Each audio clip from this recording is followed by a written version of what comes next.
We're talking about diabetes and the growing epidemic that it's causing here in America. It could even be the #1 health problem for 2015. So here to tell us all about that is clinical pharmacist and nutritionist James Lavelle. Good morning to you. Good morning, Leslie. How do you pronounce your last name? Lavelle. I see I did it right the first time. That's right. Should just trust myself. That's All right. right, so here's what we're looking at. We are showing that carbohydrates, you have one side of the table with carbohydrates, you have another side of this table that is at least something that's a little bit more healthy for us. But we're talking about diabetes and how it's going to affect us in 2015, which is very startling numbers. It is. 10% of Americans have type 2 diabetes, and what's even more alarming is the Center for Disease Control came out with statistics in August.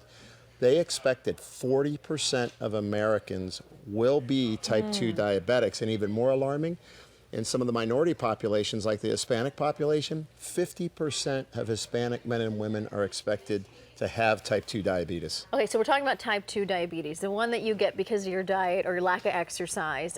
What should we be doing on a daily basis to avoid getting type 2 diabetes? Well, one of the big things is the strategies that have been proven, if you look at the American Dietetics Association and what's going on with diet, is controlling your carbohydrate content in your diet. Eating a lower carbohydrate diet, and that's tough. You know, when you look at foods, for example, a typical bagel may be 50 grams of carbohydrates, which, you know, to put that in a typical, you know, what's that mean to you? It's that usually 15 grams is a serving. If you're trying to lose weight, you're trying to get no more than 2 servings of that a day. So you're already at 200 calories when you eat that one bagel. When you get those 50 carbs, you're over your limit if you're trying to lose weight. And remember, if you're diabetic, you're more than likely moving towards obesity or already obese. And if you're already overweight, you're likely moving towards being a diabetic. So for all of us out there that are struggling with our weight, you're trying to get things under control, it's important to understand. Well, it's important to understand because oftentimes we're thinking about sugary things that we're eating, but this isn't necessarily a sugary item, nor is that white rice or the steel-cut oats over there. You know what? You just, perfect example, because everybody thinks, oh, I shouldn't eat a candy bar, I shouldn't eat a pastry. That's the easy stuff. But if you look at this white rice, this is a serving of white rice. And I would want our viewers to think of, when I go to a restaurant and get white rice served, do I only eat this much? Right. There's a whole lot more. A whole lot more. And this is actually the serving size of what you eat for carbohydrates. If you're going to attempt to be on a weight loss diet where you're restricting your carbohydrates a little bit, this isn't very much, right? So there has to be some strategies. Wow, a third of a cup, that's it.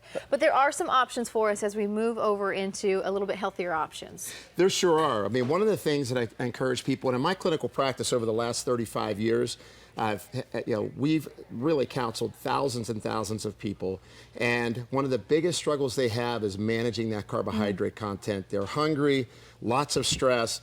I love white bean extract.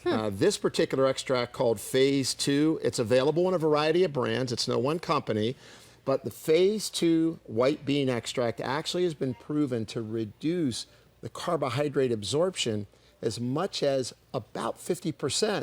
So that bagel becomes a half a bagel and doesn't interfere with the nutrients that you're trying to absorb. Interesting. Now, does it help with weight loss, though, if it's interfering? Interesting, because a lot of the studies that have been done on it thus far show that it absolutely helps with weight loss when you combine it with a half-hour walking a day, 5 days a week, about a 2,000 calorie day diet. And this is an effective strategy if you're someone who can't seem to get away from the oatmeal, the rice, and other carbohydrates.